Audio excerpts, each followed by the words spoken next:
Le Zap d'Europe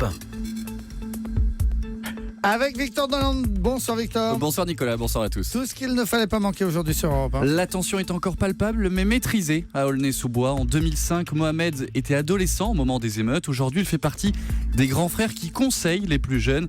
Et après l'arrestation violente de Théo il y a 2 semaines, il se méfie surtout de la récupération politique. Les jeunes, quand on leur parle, on dit écoutez, là, vous allez faire le travail de qui? De Marine, de Fillon et compagnie. Ils vont récupérer ça pour à leur avantage. Non. On s'arrête là. Les cocktails Molotov, cramés, ça marche pas. C'est déjà été fait. Nous, on est de la génération 2005. Qu'est-ce qui s'est passé entre 2005 et aujourd'hui? Les bailleurs sociaux, ils ont récupéré des grosses enveloppes. Les partis politiques, pareil. Ils ont investi dans de la façade, dans du maquillage. Mais derrière, le problème est toujours là.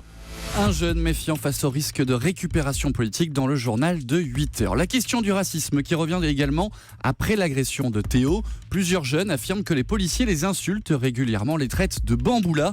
Le ministre de l'Intérieur Bruno Le Roux était l'invité politique d'Europe 1 ce matin. Il condamne fermement ces insultes. Un propos absolument inadmissible et je n'autoriserai absolument aucune forme de racisme. De la même façon, je ne veux que le respect dans les interventions et le respect, il doit être des deux côtés.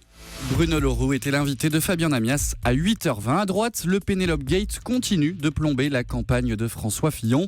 Le candidat à la présidentielle tenait un meeting hier soir à Poitiers. Si certains militants ont envie de passer à autre chose, les plus jeunes d'entre eux sont toujours un peu perdus. C'est vrai qu'on y croit un petit peu moins. C'était un choc. Il y a des personnes qui étaient pour Fillon qui maintenant changent un petit peu de côté dû aux événements qu'il y a eu. Et malheureusement, ça reste très compliqué. J'y croyais jusqu'à l'affaire Pénélope. Il y a d'énormes doutes. Ça risque d'être très très juste et je pense que c'est en l'occurrence l'avis de beaucoup de gens. Le scepticisme des militants de François Fillon dans le journal de 12h30. Dans ce même meeting, Jean-Pierre Raffarin a fait siffler les journalistes par les militants républicains. Pour Emmanuel Macron, en déplacement aujourd'hui en Indre-et-Loire, c'est tout simplement intolérable.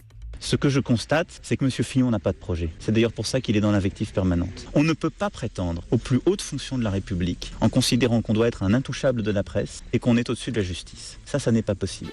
Le message d'Emmanuel Macron à François Fillon dans le journal de 13h.